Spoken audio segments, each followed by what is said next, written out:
the single biggest thing, in my opinion, that the majority of these people in this room are doing wrong. This is number one.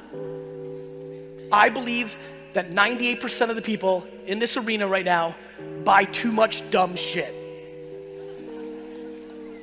I have become crazy fascinated as I've lived my life of trying to understand why so many of my parents, immigrants, friends, other immigrants, and just immigrants in general have a disproportionate success rate in the framework of America. And I finally figured it out. They're not smarter.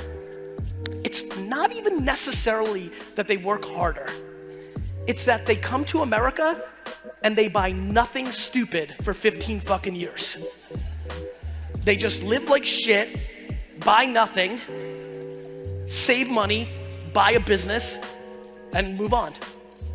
The level of insecurity that is permeating this country so that people end up buying cars and houses and clothes that they can't afford to impress people that they don't even like is the great epidemic in our society.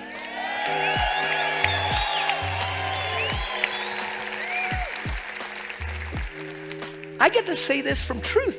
I lived my 20s, all my 20s, 22 to 29, my 20s in a shitty fucking apartment in Springfield, New Jersey.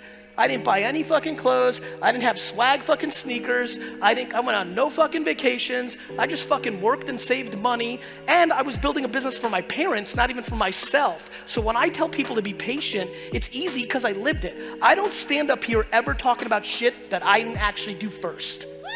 And so, if you're not pumped, if you're not like loving life, before you try to figure out the hook or the secret, or if you think Tony's gonna rejigger your fucking brain, or I'm gonna give you some fucking secret to do on fucking Instagram that's gonna change everything. Before you think about that, go home and look at your fucking credit card bill and stop buying dumb shit.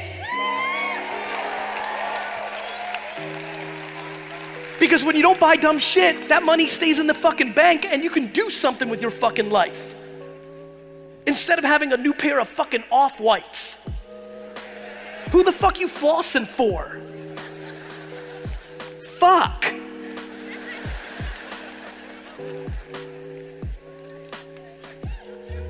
Fuck. Chicago?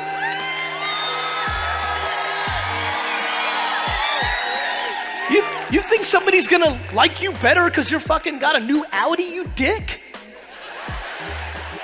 Jesus. And that is what is most interesting about this place, because if you want to look at this place in a negative way, it's super easy, because everybody's fucking fake lifing on Instagram. You know how many people here are gonna go hiking this weekend for the fucking stupid picture? They don't want to go hiking, they just want to get a couple more likes on Instagram. I know people who jump the fence at night at private plane airports to take a photo to make pretend they fly private. Do you fucking understand what's going on? And then it gets deeper. There are people in bullshit relationships right now posting photos of themselves on vacation acting like they're fucking happy. My friends, this is a manifesto in Chicago this morning about executing on truths. That shit. And let me give you very basic truths. If you spend money on shit you don't need, you're gonna lose. If you buy those things to impress other people, you've already lost. You need to take a step back and understand what you're doing. This is not a conversation today about making more money. Success means being happy, not how much money you have. We are in the middle stages of mental unhappiness, mental issues in our country predicated on a lot of different things, not paying the piper in 2009 like we should have. We should just be getting out of a depression, but we all got bailed out. Let's start there. On the greatest generation of funny parenting I've ever seen in my life. My favorite thing going on in the world right now is 40 to 60 year olds shitting on millennials when they were the fuckers that raised those people.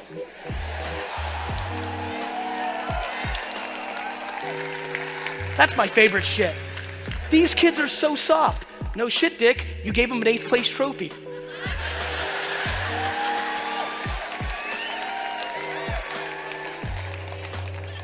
These kids don't take feedback well. No shit, Dick, when their teacher yelled at them, you ran to the school and fucking fought like an asshole.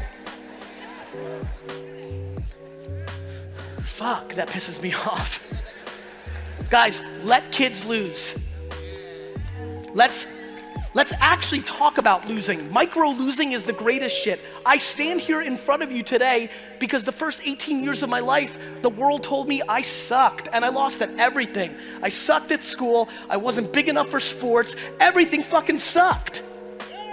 That's right, bro. But we're fucking here now. And we're here now because a singular person in my life, my mother, instilled such disproportionate self-esteem in me without creating entitlement. When I was nice to people, she fucking praised the shit out of it. When I struck out in a game, she didn't make pretend some shit was rigged. She said, the pitcher was better than you, Dick. The fine line. How many people here consume my content? I'm gonna give you a secret I've never said. All I am is the puppet and the byproduct of Tamara Vaynerchuk. What I'm trying to do for you is what she did for me. What Tamara, my mom Vaynerchuk, that's who I said, did for me was she positively and optimistically gave me a framework of the world, but she didn't create entitlement, because when I lost, I lost. And when I won, I won. And so when you look at my content, you can see certain times when it feels fucking a little rough and a little edgy, and other times when it's warm and fuzzy. It's because both exist. And everybody thinks you have to pick sides. It's like the bullshit in our country right now. People think you have to pick sides. Everybody starts with 0 followers. I want to remind everybody that everybody starts with 0 followers.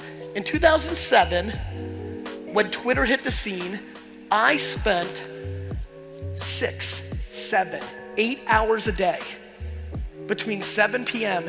and 2 in the morning going on Twitter and replying to every single person that mentioned anything about wine for 6 hours a day for 4 years, and still nobody knew who the fuck I was. So when I hear people put out 3 posts on LinkedIn after a keynote like this and then email me and say, hey Gary Vee, loved you in Chicago, great talk, but gotta tell you, you're wrong. And I reply, what happened? Well, I posted on LinkedIn and nothing good is happening. And then I ask, how long you been doing it?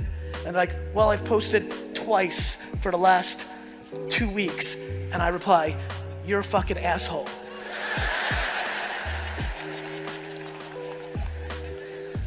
I just looked at this dude and like, you know when you can feel like, how is anybody confused that it takes, let me say it very slowly, an obnoxious amount of work to create any level of success? There is so much confusion in the system about the amount of work ethic that needs to be deployed to actually have success. Let me tell you this, anybody you've ever met that made it worked their fucking face off. You know people that are rich that didn't, they inherited it, but they didn't make it. And the confusion of the 1 or 2 stories you hear about when it happened fast, like Instagram or Facebook, has confused everybody. And the amount of excuses we put into the system so that we don't have to do that work is remarkable. What's interesting is, the reason I have such a good framework on this is because I am one of the great all-time worst students in the history of this country. I mean it. I literally never opened a book in high school, did all my Scantron tests, CBC, BA, CBA. If there's any kids in the crowds, I'm gonna give you a real good secret if you're in public schools. They just push you through. The reason I watch people live for the weekend and love Friday like it's the greatest shit ever because they hate their Monday through Friday so fucking much. The reason I hear the system's broke, my boss is a dick, it doesn't work for me, I'm not from that, it's just excuses not to do. It's the same shit I did from 1st grade to 12th grade because I didn't want to do that bullshit homework that meant nothing in real fucking life.